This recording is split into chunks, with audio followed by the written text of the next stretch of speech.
amici telespettatori, siamo nella rubrica dei video messaggi d'amore e questa sera c'è un altro ragazzo che praticamente vuole fare un video messaggio d'amore rivolto alla sua fidanzata. Ciao, tu sei? Piero.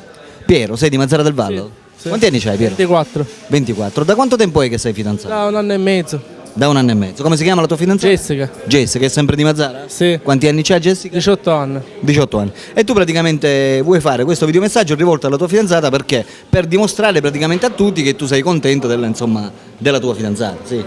Sì. Vabbè. E allora ti dico la cosa come va, lì c'è la telecamera, appena te lo darò io tu praticamente farai il tuo videomessaggio d'amore rivolto alla tua fidanzata come se lei fosse di fronte a te, dichiarando il tuo amore verso di lei, ok? Vai Piero. Dichiarati con la tua ragazza e fai felice. Cara, di quando l'ho vista mi sono innamorato pazzamente di lei. E questo te lo dico davanti a tutto lo spettatore di Mazara del Vallo. Di Stranamore Di Siciliano Stranamore siciliano e di Teleotto. e di Teleotto. Per cui Per cui ti chiedo questo grande amore davanti a tutti. sei contento, felice, naturalmente. Sì, contentissimo sono.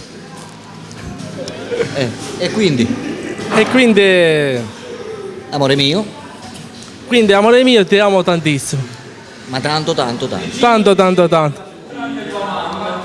E nessun altro al mondo, Certo, nessun altro al e mondo nessun altro al mondo potrà mai potrà mai di- distruggere. dividerci. È giusto? Certo. Ok. Come si chiama la tua fidanzata? Jessica. Jessica, hai sentito il videomessaggio d'amore del tuo fidanzato? Amici telespettatori, Alberto vi saluta per la rubrica dei videomessaggi d'amore e vi saluta anche Piero.